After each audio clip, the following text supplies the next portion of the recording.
You're listening to Following On with me, Neil Manthorp, along with former England fast bowler Steve Harmison for the usual jam-packed show. We'll start this week with the news that broke just after last week's show had finished, with Chris Woakes retiring from international cricket, and we'll also reflect on the Lions squad named for the Tour of Australia later this winter. As the Sheffield Shield gets underway in Australia, we'll be joined by former Australian fast bowler Jason Gillespie to discuss some of the players who could put themselves forward for an Ashes call-up, and we'll look at how the country is braced less than 50 days out from the start of the Ashes. We'll look back at a thumping opening win for England at the Women's World Cup, whilst Machel St Patrick Hewitt will discuss if yet another rescue proposal will help West Indies get back to their best again after being walloped by India in the first test in Ahmedabad. Plus, of course, we'll bring you the final word and other news items, so plenty to come over the next hour. This is Following On.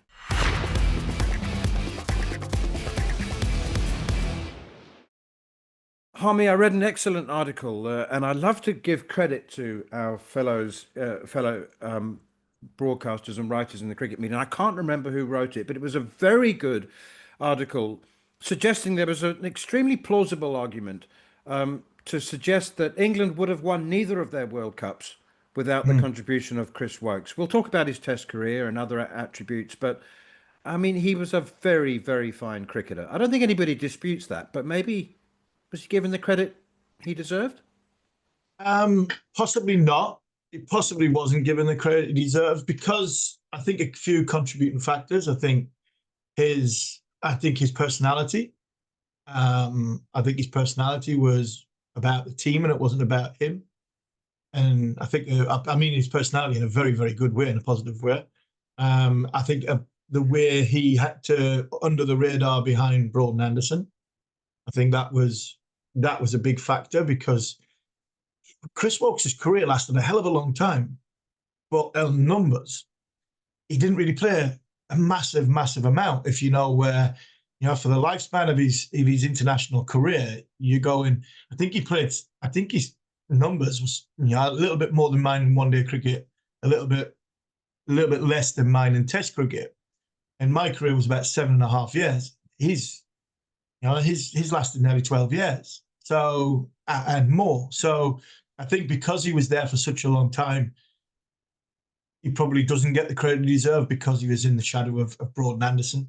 I think that article was right, and I did read it. I'm sure it was somebody in the Cricketer, I think. It was either Cricketer or ESPN. But it was a very, very good article, and the points were, very, very valid. Them 2 or 3 innings and bowling and batting that he produced in them big tournaments set England up to go and win, the final. It wasn't in the final; it was in the latter parts of the tournament. It's an interesting one on Chris because I just wonder if there was more to it. Rob Key was dismissive when he was in his press conference, and I wonder if there was a conversation between Key and Woakes before the Oval Test match.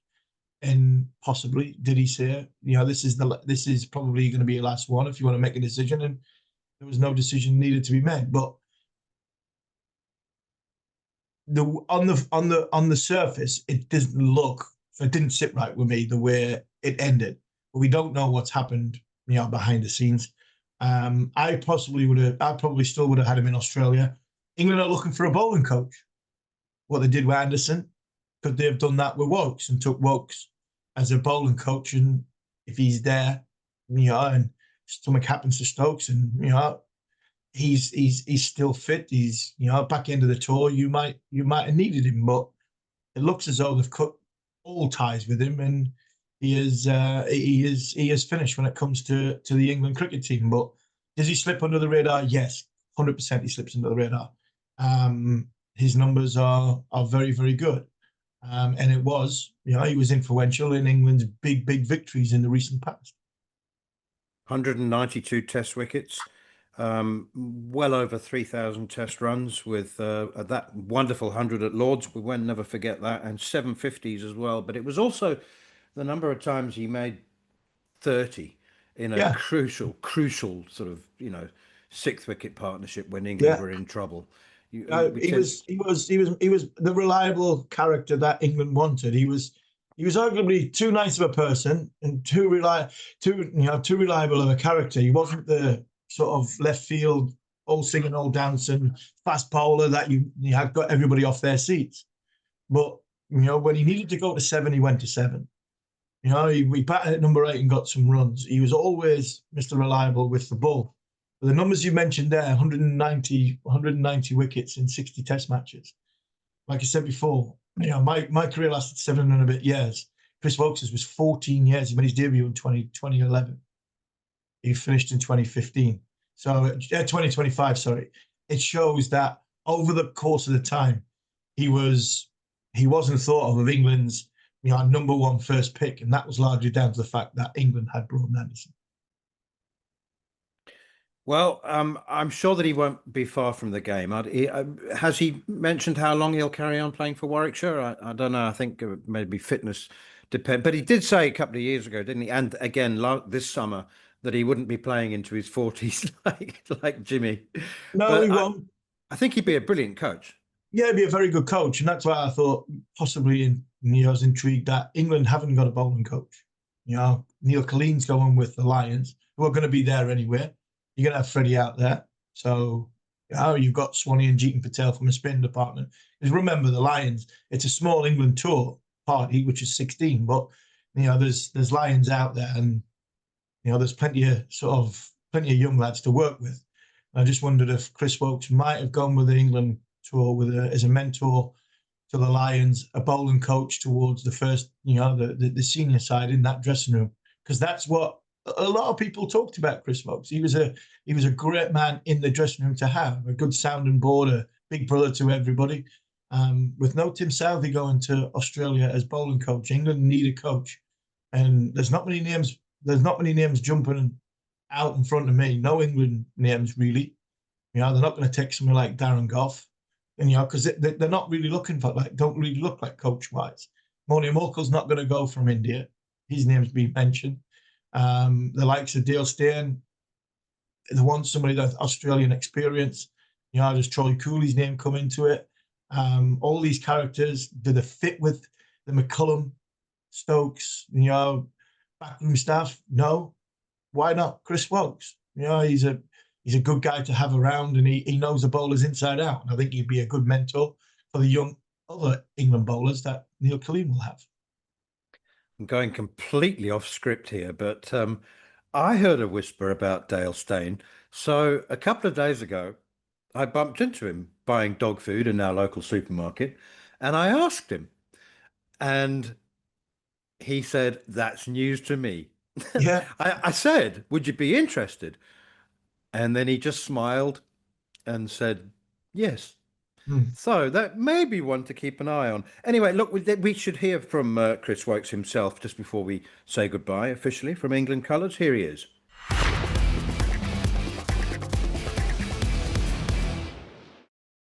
Yeah, it's. I suppose it is a little bit of one of those moments where it's a little bit sad and I suppose overwhelming decision. But I kind of had those sort of thoughts creeping into the head, and I suppose with the shoulder injury that I picked up at the back end of the series against India in the summer, kind of may have just forced my hand a little bit. And when I wasn't picked for the Ashes tour, unfortunately, on fitness grounds, it kind of made sense for me to move on and let the next generation take over, I suppose. Woakesy, you've had an outstanding career. I mean, a legend of the game. Ex-cricket players speak so highly of you as, a teammate, as a person and as a player. So I wanted to go back, and if you could go back and relive one moment of your career, what would it be? Very tough question. Yeah, it's hard. It's hard, mate.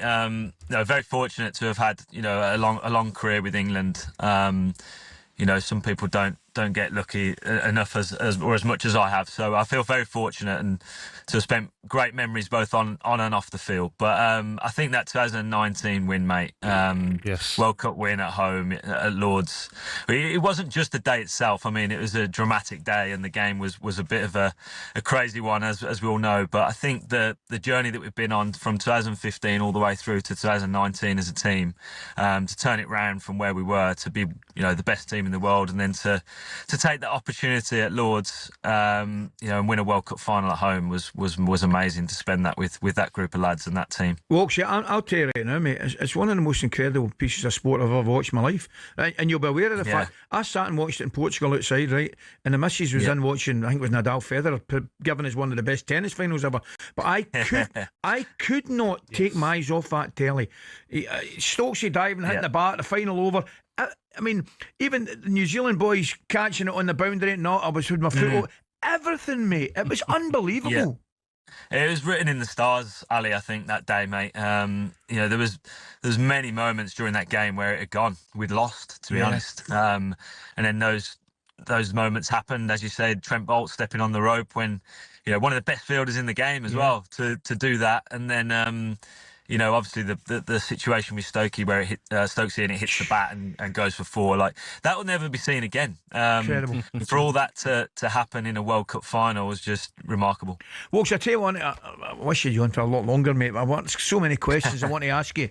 Most difficult opponent, is it the obvious guys? Would Smith come into the equation and Coley and boys like that?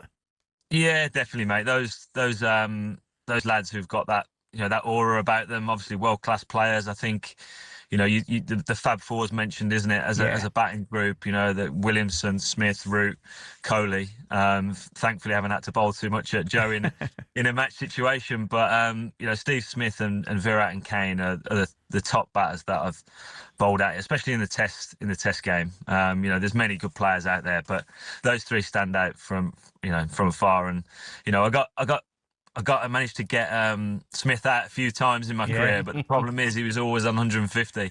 So that was always the issue. But no, great players, mate. Great players. Talking about Smith, talking about the Aussies, can't wait for the Ashes coming up, mate. And obviously your disappointment, you mentioned that register with the non-inclusion in the squad due to injury. But just tell us, how do you see it going? How difficult is it going to be for the boys out there? Yeah, it'll always be difficult going down under, mate. It's never easy going there in those conditions. They're so strong there, but it feels like we've got a great opportunity, more so than that I've seen in the last 15 years. We've got a great opportunity to go there and do something special. It feels weird sitting on the other side of the fence now. I can actually stand here and with confidence say we're going to win. So I genuinely think we've got a great chance, and I think we will. It feels like the team's building in the right direction, and we haven't quite got over the line in the last few years in the big series, but I feel like this one could be the time. What has it been like, that rivalry with Australia? Because when you speak to other ex-cricket players, they say some of the things that get said, you can't repeat, and the rivalry's so intense with them. Yeah, to be honest, mate, it's similar to what we saw at Beth Page with the golf the other week. Yes, it's that sort of atmosphere. You know what I mean? It's very intense, and the Aussies do anything to get under your skin. You've got the media under your skin, trying to trip you up at any opportunity, and obviously coming up against a world-class team every time you go there as well, which is difficult. But the rivalry is fierce. I think it's probably more so off the field than it is on the field sometimes, but it just adds to it, doesn't it? We're of course in the entertainment business, and the Ashes is always entertaining, mate. Woakesy, what about that? I mean, you tell us the story walking down with that bat and that sling against India. What were you thinking about, mate? Oh, I was hoping not to face the ball, Ali, to be really honest. I won't lie. It was one of those moments, a bit surreal, really. Still looking back at it, it was a bit of a pinch yourself moment. I didn't really think I was ever going to bat. I thought we were going to walk the game, and then we managed to mess it up, unfortunately. But walking down, mate, it was a bit strange. Obviously, walking out there with one arm is never ideal. But you got a job to do for the team, and unfortunately we didn't go over the line. I suppose that's the most annoying thing of it all. But there's never a doubt in my mind that I was going to get out there if needed, and it'd have been interesting if I'd have had to face a ball, mate. That's for sure.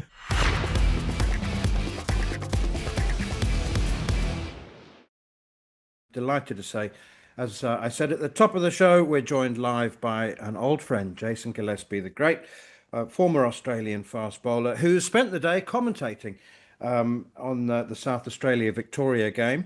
We'll come back to that in a minute, Dizzy. But the start of the Sheffield Shield campaign, it's always an exciting time, isn't it, as the real stuff kicks off. Just 50 days to go until the Ashes. Has anybody made a big move towards putting their hand up for a play. Well, let's start with Marnus, shall we? Made 160. Yeah. Yeah, g'day Manners and g'day Harmy. Yeah, Marnus, I think Queensland are playing Tasmania up in Brisbane, and today he got 160. So that's a good start for him. Going a long way. There's a lot of discussions in Australian cricket about who's going to open the batting leading into the Ashes, and George Bailey, the chairman of selectors, and Andrew McDonald, the coach, have both stated that Sheffield Shield form early parts of the season. I think there's 4 rounds of Sheffield Shield, so there's plenty of time for many candidates to stake their place. And does will there be any sort of left field picks from the Sheffield stuff? Because it's amazing. You've done a lot of sort of county cricket, and McCullum and Stokes have got so much disregard for county cricket. It's ridiculous. Where George Bailey's going, right, whatever you do in Shield cricket, it matters. So somebody's going to get it right, somebody's going to get it wrong. But is there somebody from the sort of left field? Because it looks in this early part that quite a lot of senior players, a lot of experienced players, like Hanscom, Renshaw, and people like that, have backed up some runs. Yeah, Renshaw, you mentioned Matt Renshaw. He's also scored some runs. Pete Hanscom, the game here, South Australia versus Victoria. Young Henry Hunt, who opens the batting for South Australia, played very well in the first innings for 126 against Scott Bowl and Fergus O'Neill, 2 form bowlers in the Sheffield Shield. So there's been a few. There's a few more senior players that have been around a while, the likes of Marcus Harris, the likes of Cameron Bancroft, Sam Whiteman. You'd think by now, it's been 4 years and maybe 6 in the case of Cameron Bancroft or longer, that they haven't been given opportunities. So you just sense that maybe their time has passed them by, or time has passed them by. The names that are going around, obviously, Usman Khawaja, it looks like he's a lock to open the batting. Marnus's name has been bandied around. Sam Constance is the incumbent, the young fella from New South Wales, 20-year-old batter. Jake Weatherald, who scored a lot of runs for Tasmania last season, Sheffield Shield. Now, Tasmania, Bellerive Oval is known as a tough place to bat these days, very green seeming surfaces that are tough to bat on, low scores. And he scored over 900 runs last year at average north of 50. So he backed it up. He got 67 in the first innings for Tasmania against Queensland. So there's a few players going around scoring runs. Will the Australian selectors go a bit like what England do? England basically pick players on attributes, really, on what they think could succeed in certain conditions and certain environments. And there's no real regard. There's no rating, as you will, of county cricket. So I don't think that's quite the case in Australia. The Australian selectors will pick who they think are best suited to face this England attack that the England selectors have picked for this tour.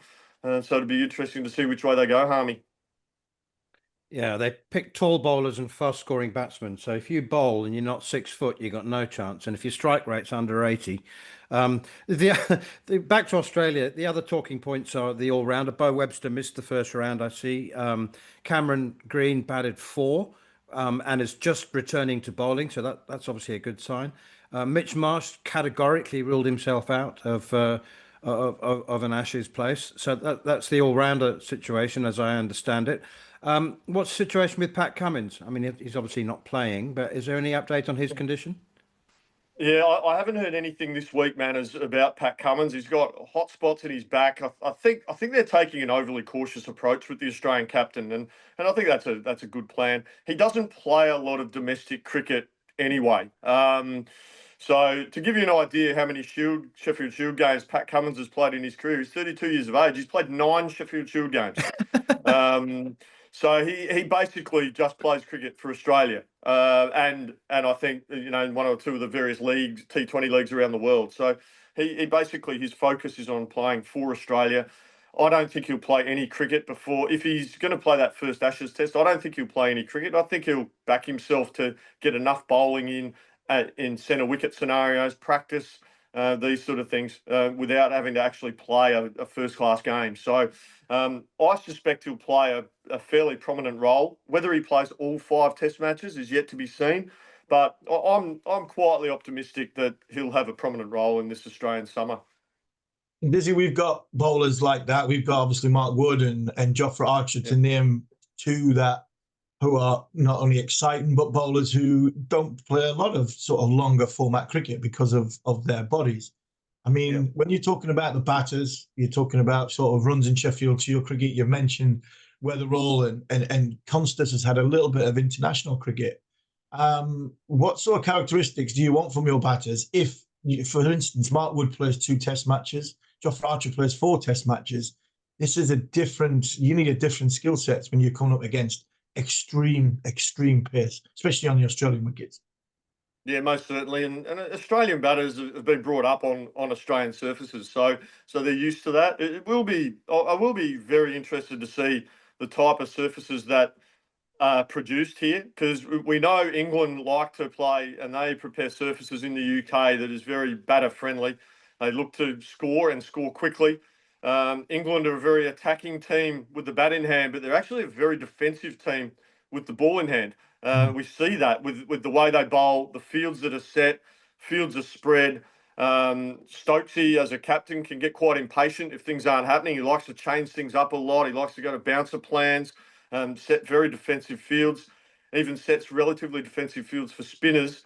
I suspect the selections that England have made, and having Shoaib Bashir, who's not even the frontline spinner at Somerset, as a leading spinner and the only frontline spinner in this tour party, with Will Jackson, Joe Root as a backup, suggests to me that England are a little bit concerned about their batting, particularly their top order batting.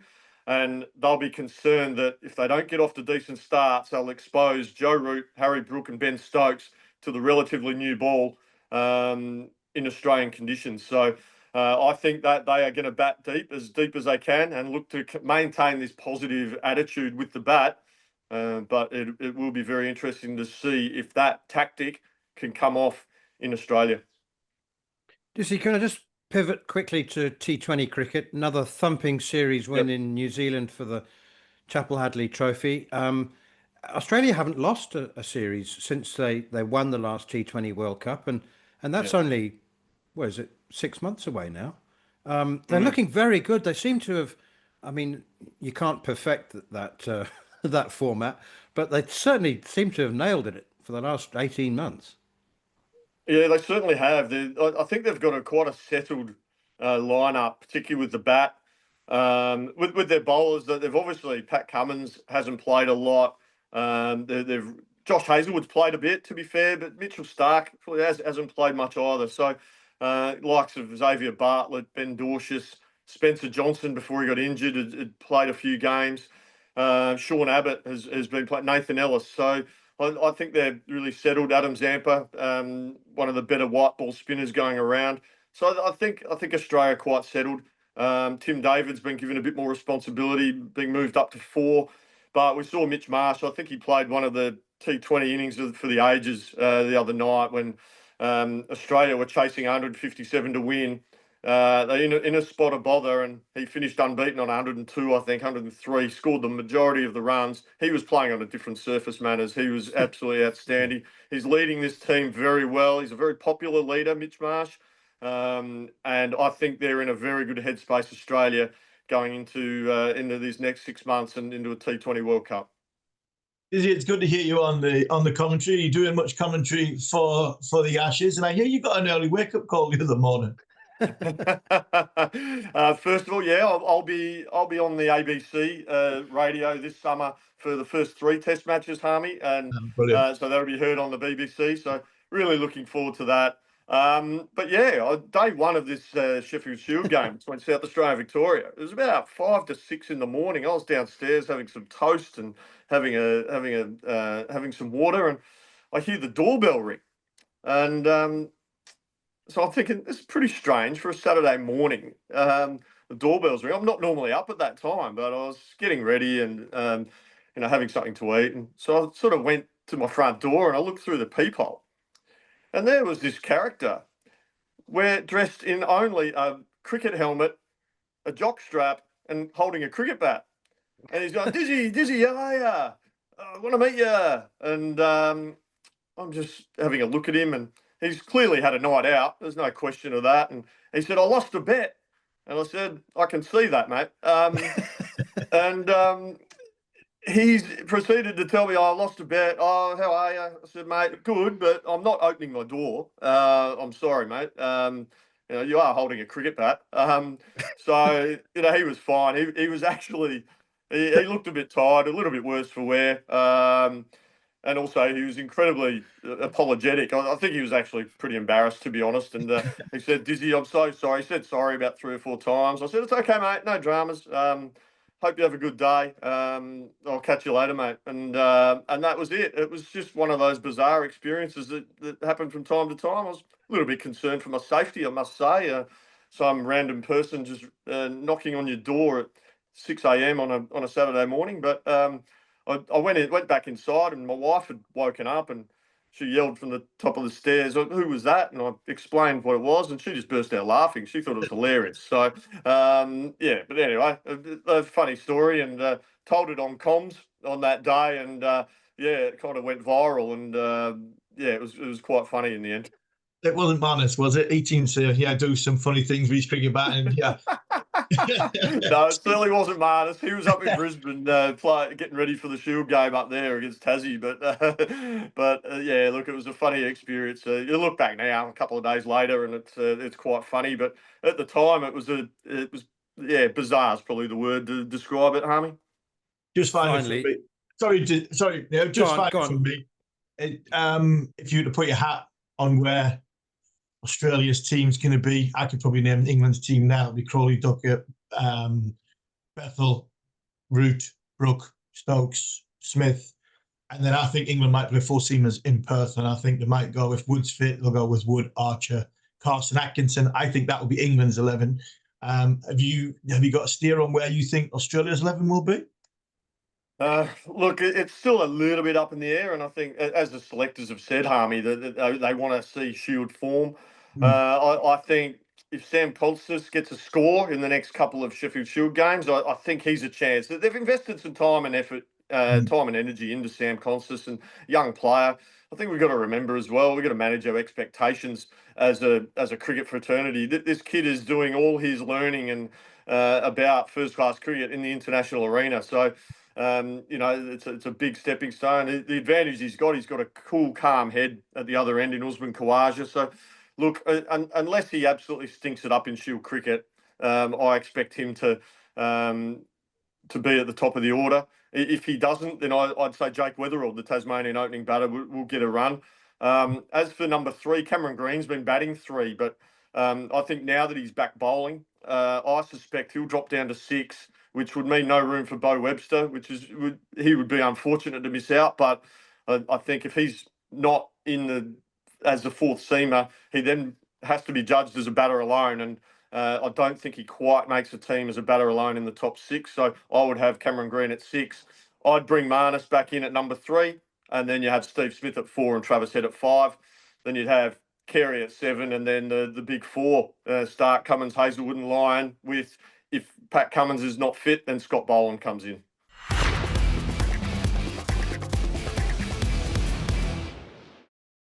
Right, let's look at England's start to the World Cup campaign, Harmy. It was they were awesome. I mean, South Africa's captain, Laura Wolfhard, said it's just one of those days, but England were awesome. Lindsay Smith was magnificent with the new ball. She's been doing that job at domestic level for years and doing it brilliantly.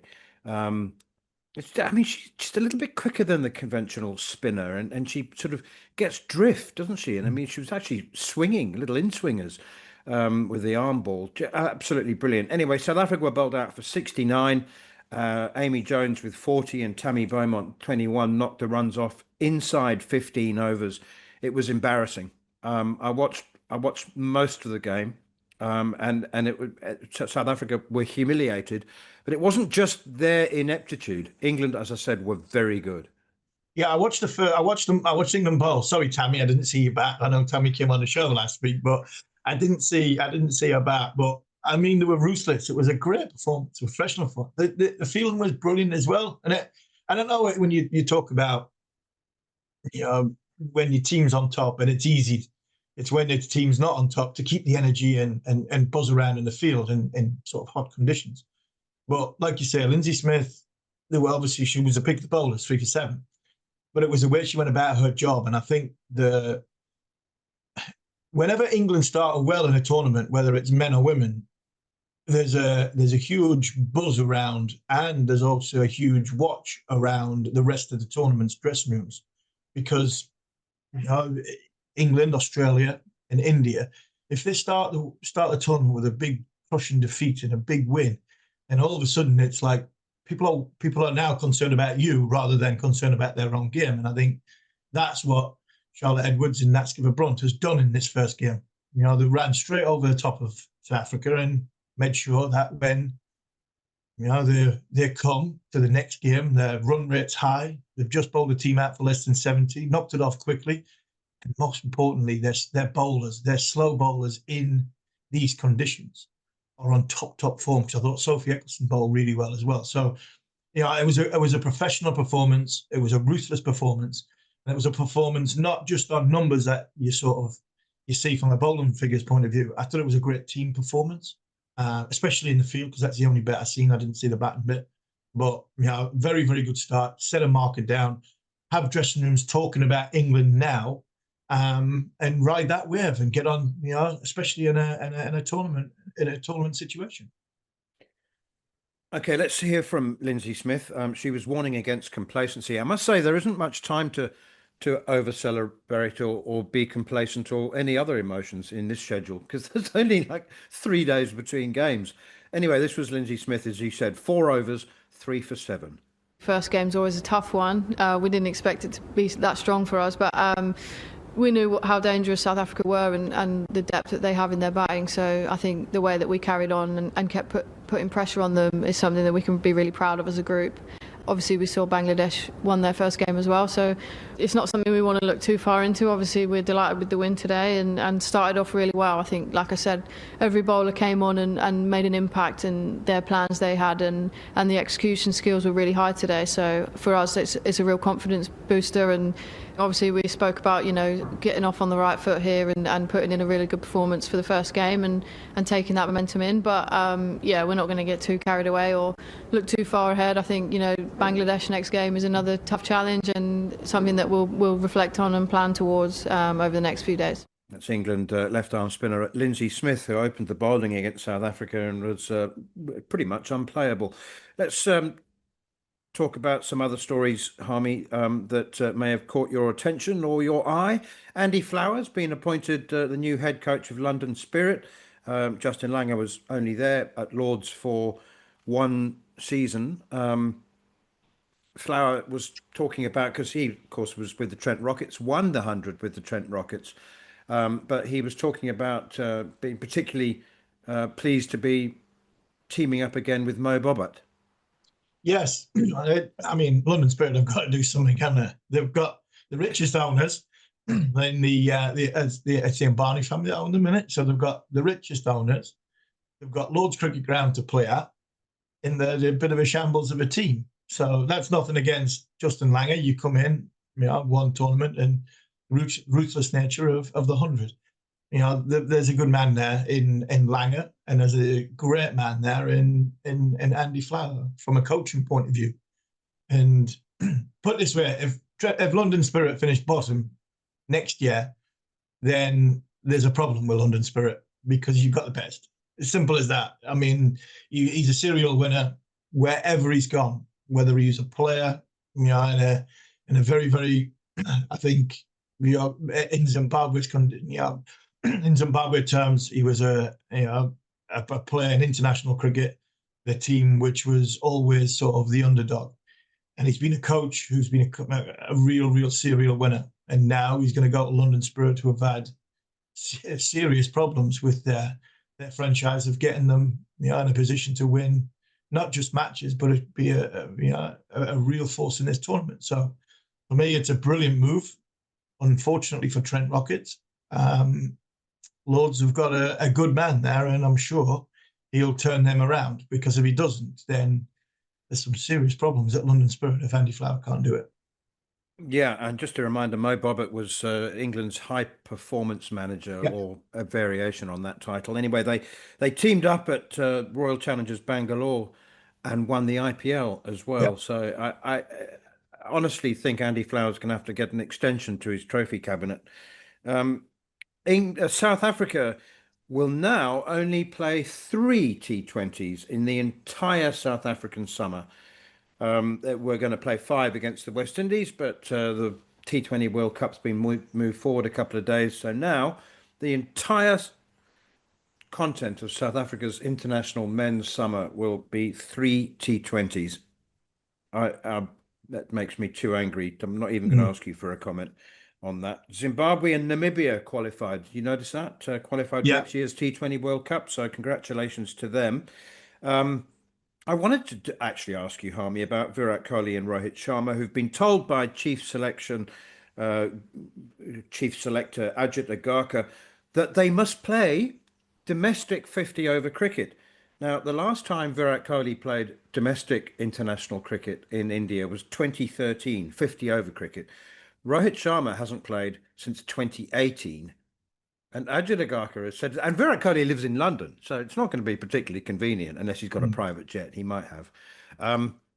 Anyway, he said, you want to play, they're going to be 38 and 40 respectively by the time the 2027 50-over World Cup comes around. So he said, you've got to play domestic cricket and you've got to keep scoring runs. Basically, brackets, you might be Virat Kohli and Rohit Sharma, but you can't take anything for granted.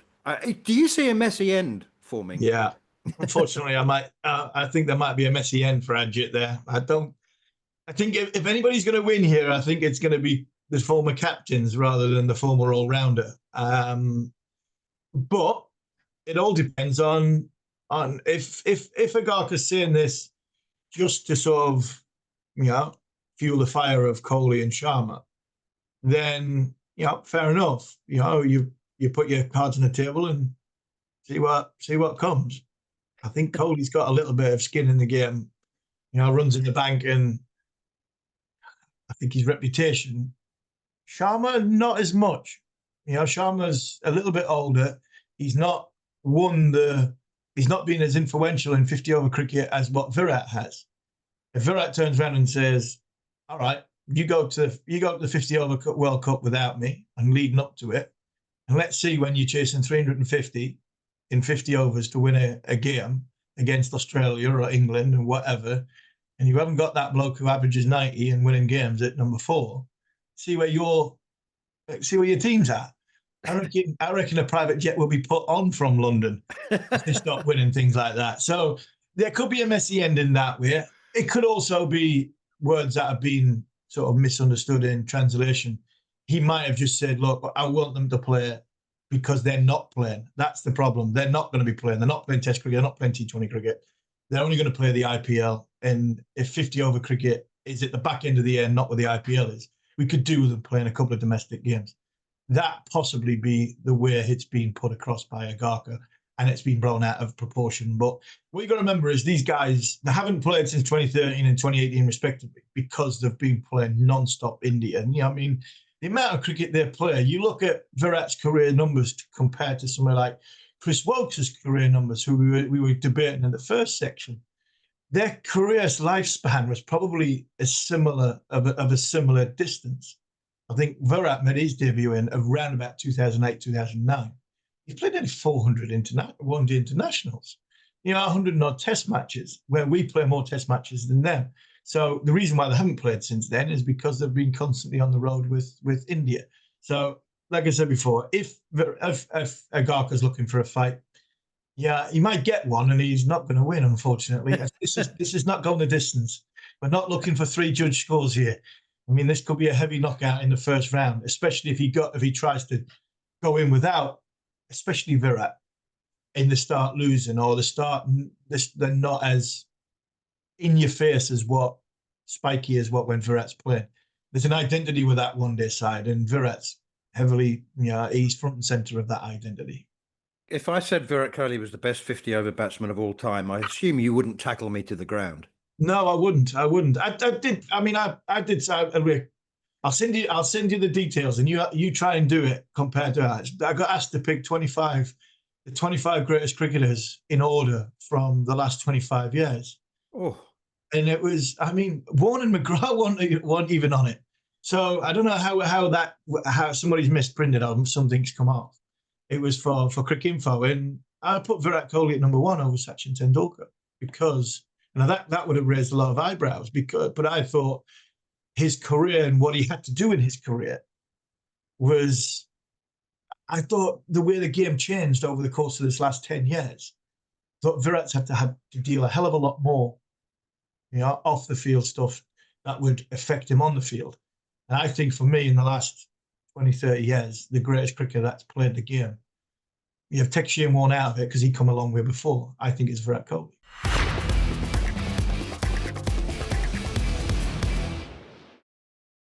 You're listening to Following On with me, Neil Manthorp, alongside Durham Hall of Famer Steve Harmison. And a reminder that we bring you more live and exclusive international cricket on talkSPORT 2 next week with commentary of England's white ball tour of New Zealand. The first T20 gets underway on Saturday, the 18th of October. Right, let's talk about the West Indies with Machel St Patrick Hewitt, host of the brilliant Caribbean Cricket Podcast. Shocking, well, I don't know whether shocking, was anybody shocked? Very strong Indian team, thrashed the West Indies in the first test in Ahmedabad by an innings and 140 runs inside 3 days, Mash. Just before we come to you, actually, let's just remind ourselves of what Captain Roston Chase said about the issues back in the Caribbean and how he hopes that they can improve in the future. I don't really want to touch too much on that, but what I would say, yes, there is obviously a struggle in the Caribbean for finances. So if whatever help we can get, if they're planning to get the help, I hope that we do get it so that we could, strengthen the infrastructure for the cricket. I think the systems in the Caribbean are a bit poor in terms of training facilities and stuff, but I'm not using that as an excuse or something to hide behind for the poor performances that we've been putting out lately. I still think the onus is on the players to find some way to turn out runs and wickets and stuff. So if I said no, I wouldn't be a true West Indian. Obviously, we're down right now, but there have been times where we've been up and other teams have been down and they've risen. So I would never say that a resurrection is not possible for us, but we're going to have to take some small steps and try to find our way back up the ladder. That was Roston Chase. He says they're in a difficult period, Mash.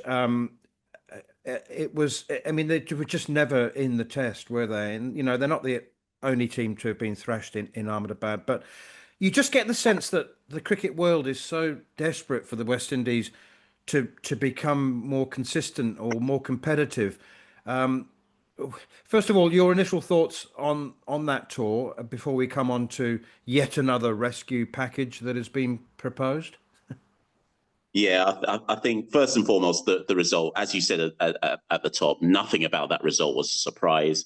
I think if you, me or Harmy had to predict what was going to happen in that test match before it started, it would have gone exactly how we predicted. And the worst thing is, in some quarters, myself probably included, because of the 27 all-out versus Australia, there's even an argument to say that this is an improvement, given what happened a couple of months ago. And weirdly, actually, this defeat, they actually lost by more in 2018 against India.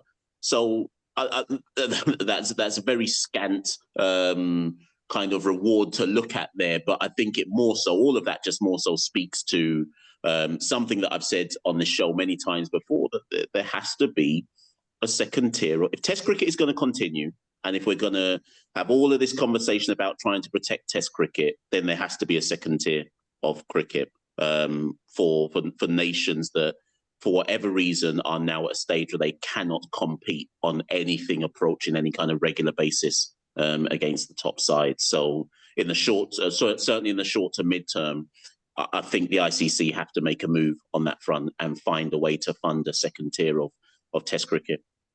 Yeah, I'm not a big fan of the second tier of Test cricket. I look at, and the West Indies is obviously the prime example. It's the system. I don't think so. The system in Test cricket is broken. I think, who do you blame here from a West Indies point of view? you can't blame the players that are playing there because they're the ones that have decided they're not going to go off, chase money and go down the franchise route and represent the West Indies. So I think you've got to give them a huge amount of credit. But if you go down the sort of the two-tier system, like Man has said many times, one, you'll never get out of tier 2 into tier 1. So that for me is one aspect of it. And the other aspect of it, are the West Indies, are you looking at a two-tier system to try and provide better cricket outcome for your West Indies side? Or you're just sort of happy with masking the problem that we're not fixing the real fundamental problem is we can't get people to represent the West Indies in T20s, 50 over and red ball cricket. And that seems to be the problem that I don't think these legends that have come out of the woodwork and saying this is what the West Indies cricket need to do, they're not bringing up any solutions. So what are the solutions to try and help that rather than say, oh, well, we'll take the easy way out and play two-tier test cricket? So I'm gonna try and approach that from two different angles here. So I think the first thing is my only desire for a second tier of cricket is to help the team and to help the players. I think I put something out the other day, and I don't know if you're both going to be shocked at this or agree, but I genuinely believe that the West Indies are no better than Ireland and Zimbabwe. And that sounds like I'm being disrespectful to Ireland, Zimbabwe, or maybe even the West Indies, but I genuinely believe that's our level.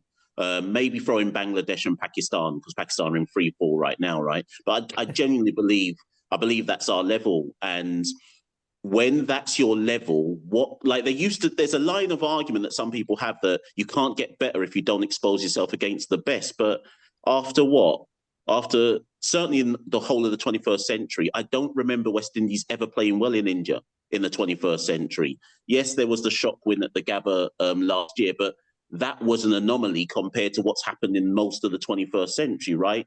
When West Indies go to England, there's been a couple 2-1s, but outside of the one test victories, we're defeated inside 2.5 days, right? So when we go to South Africa, it's similarly, there's licks upon licks in South Africa. So and we're about to go to New Zealand. It doesn't get any easier. We went to New Zealand at the end of the year. So when I look at those games against the kind of good test nations, I don't see any level of consistent improvement that suggests that we're learning to get better. And then when you throw in your point, Harmy, about the fact, obviously, that West Indies suffer more than most when it comes to T20 cricket, taking away some of our players before they can even learn to play red ball cricket. I think there's just a line of argument that says, let's try and learn to win. And to learn to win, you have to play teams that are in and around you. But that's one argument.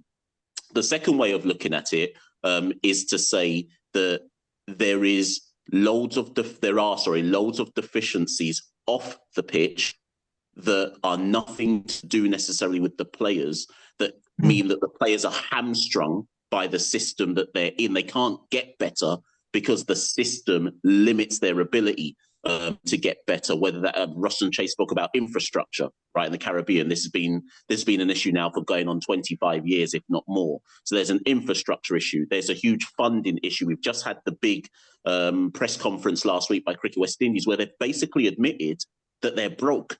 And we've just shortened our first class season. We've got rid of 2 teams and said they've literally admitted they can't afford to fund a bigger first class system. They've admitted that the money's just not there. They've admitted, believe it or not, that they've had to send Brian Lara and Viv Richards out to India to basically go and meet Indian philanthropists to see if they can find anyone that wants to invest in West Indies cricket. We're broke. So if we're broke and we're saying that there's a financial issue in terms of fixing these off the pitch issues for the cricketers, how can we improve in that regard as well? So I don't want to say there's no light at the end of the tunnel, but it's very bleak. And when you add on the defeats on top of it, it's hard to, like, you're stuck in a negative loop because the players aren't getting better, the defeats are getting worse, and there's nothing that we can do about it at the same time. And you can't get funded if the team's not any good, but there's no money to make the team any good. So you're just stuck in this loop, not going anywhere. Mash, it's a candlelight rather than a spotlight. But I just wanted to ask you about the sort of parochial thinking and closed-mindedness that there has been around West Indian cricket for a while. That one of the most enlightening podcasts that you did on the Caribbean Cricket Podcast was about the West Indian diaspora around the world, and you know the descendants of West Indians who are playing cricket at a very high level. Could they be encouraged back? And there were administrators, you said, who said, no, you have to be born and bred in the Caribbean, or at least born in the Caribbean, first generation, that kind of closed-minded thinking that doesn't exist with the football team, as you pointed out. And, you know, that's just one example of you know, you were very frustrated, weren't you? You were saying like, open your minds. Like, we need to think out of the box. And you know, you have to be born in the Caribbean. You have to play domestic cricket. All of those kind of rules, which are passé. They're long gone. Are there other examples that I don't want to get you wound up here. I'm the one who's sounding frustrated now.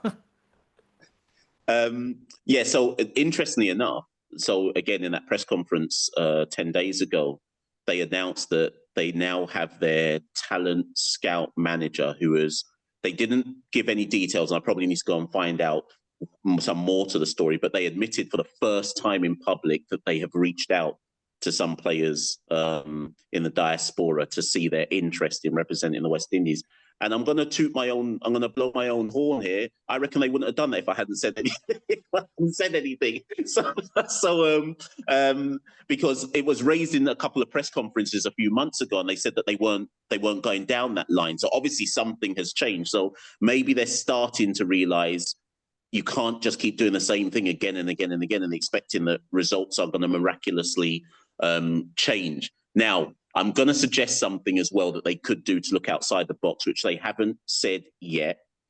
And I'm intrigued to see what you and Harmy say here. They've made it clear that they want to try and get funding from elsewhere in the world to help West Indies cricket, as well as trying to engage corporate Caribbean. It seems that the Saudis are very interested in getting involved in cricket. I've now openly saying that West Indies should try to reach out to Saudi involvement in West Indies cricket. That might, if the Saudis want to get involved, there's no better project to get involved in than West Indies cricket. That's all I'm gonna say. That's where they should cast their attention.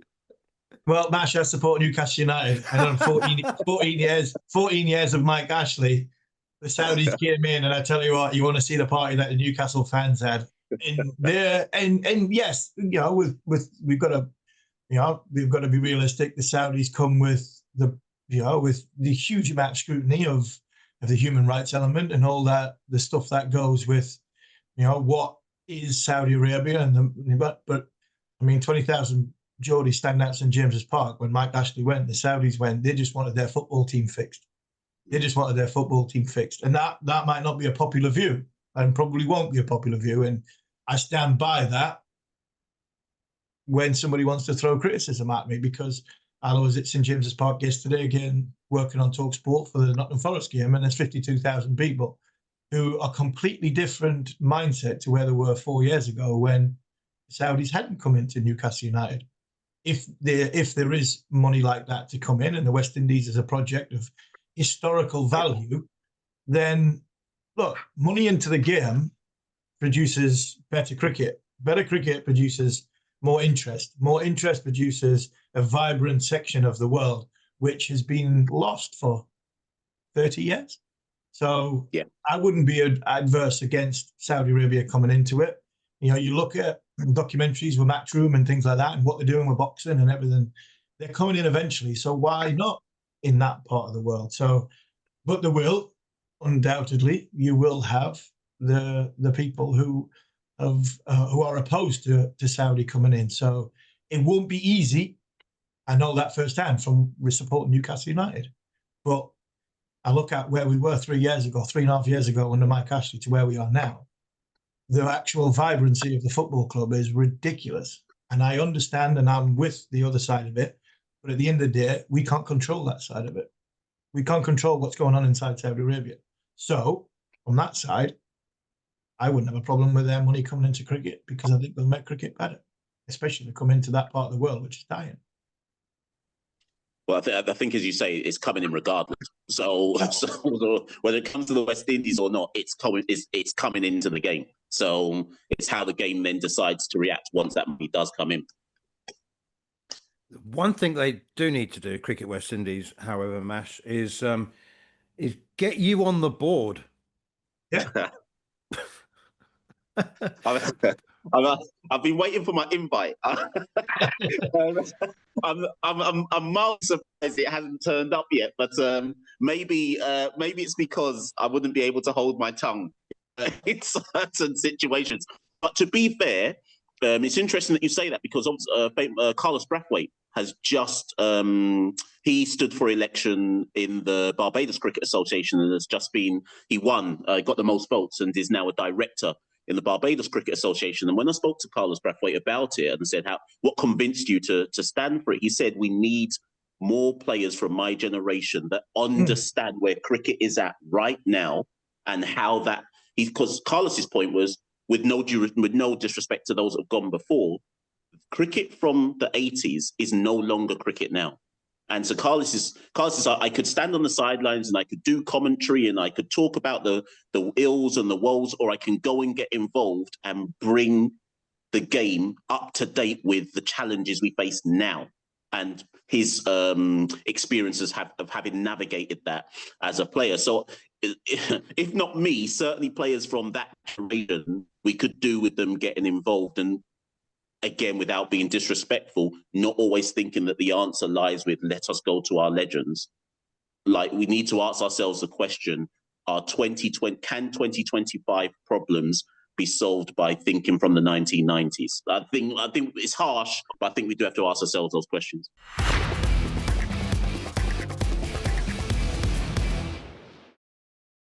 That's always brilliant. Machel St Patrick Hewitt, host of the Caribbean Cricket Podcast. And I have to say, it's worth checking out. Definitely. Honestly, they've been doing some brilliant stuff recently. Harmy, on to the final word. And let's begin with a story that you will be much more familiar with than me. After 27 years at Durham, the Men's Academy director, John Windows, steps away from his role due to poor health.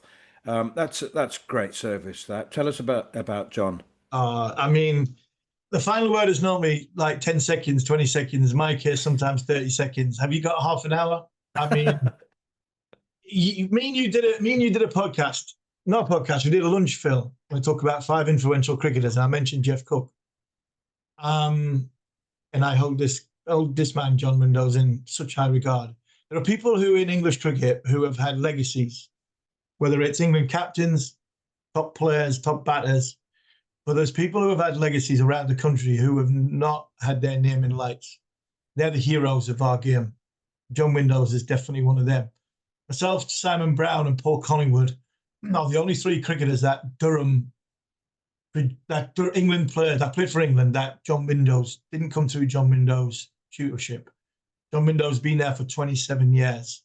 And not only, in the last sort of 20 years, England have produced more players Durham have produced more players for England than every other county apart from Yorkshire and Surrey. And that's testament to a guy who takes these kids at 10, 11, 12 years old, molds them into what the club ethos is, understands what the challenges are for young cricketers who are, trying to make a way for themselves in the game and the game that they love. And potentially has to break their hearts at 18, 19 and say, you're not good enough to play cricket anymore. There isn't a spot for you. I'll go and try and find somewhere else. And then you get to the players that go on and have a good first-class career. And then you have the players like Stokes, Carse, Stoneman. I mean, I can keep going. Plunkett, Onions, the whole lot have come through John Windows. About 18 months ago, I think he became ill of health. And he still fought on to be Durham's Academy director because he loves doing what he does best, which is out there on a training field, moulding young kids, being very, very harsh with them. He can be very harsh, John, because he tries and pushes them to be their very best version of themselves. And for me, it's sad that he's not leaving fully, but I think he's staying on as a mentor. I've always said Durham County Cricket Club should name the ground after Jeff Cook. Well, if they do, then the entranceway should be named after John Windows for what he's done. And like I said before, there are legacies of players, of people who don't get their name in lights. Well, this is me trying to give John his name in lights, because he won't thank me for it. I played with John for Northumberland. He's a year older than me. I played with John for Northumberland as a 11-year-old through to 16. He then played for Durham second team. He then became Durham's academy director when Jeff Cook took over as coach. And he's been there ever since. And he's produced some unbelievable characters, both on and off the field, some fantastic players. And he has been an absolute credit to the cricket club. And to see the news, what happened, what he's going through personally, it's heartbreaking. But as a character, as a person, and what he's delivered, he is as good as any England cricket captain. He has been as influential as any England cricket captain because of the players that he's produced. He's a one-off, and it's really sad to see him have to leave the club. I had a couple of other items, Harmy, but I don't think are relevant now. I think John Windows should be our final word this week. Absolutely. And I mean, it's a lump in the throat, and it's upsetting to see him leave. But I tell you what, I spoke to him yesterday because I'm going to meet him this afternoon. I spoke to him yesterday, and he said, I asked him, I'd love to get him on. I might try and see if I can get him on next week. But I asked him, as he sat back and gone through in 27 years the players that he's gone through, and he said, Stephen, because he always calls me Stephen because we grew up together. He said, Stephen, the amount of messages I've gotten from people who have still got my number from 15, 20 years ago, who left the game as 18, as 19, sending me message saying what a great time we had and this, that, and the other. He said that's been overwhelming. And that for me tells you everything. People that he's had to tell that you're not good enough to play cricket in a job as an 18, 19-year-old is still sending them messages to say, thanks for your time. You helped me so much when I was a kid growing up. I think that tells you everything about what these academy directors and the characters they've got. Somebody to do it for 27 years and produce the players he had. Magnificent. Got a lump in my throat now. You've been listening to Following On with me, Neil Manthorp, along with former England fast bowler Steve Harmison. We'll be back at the same time next week to build up to England's white ball series in New Zealand.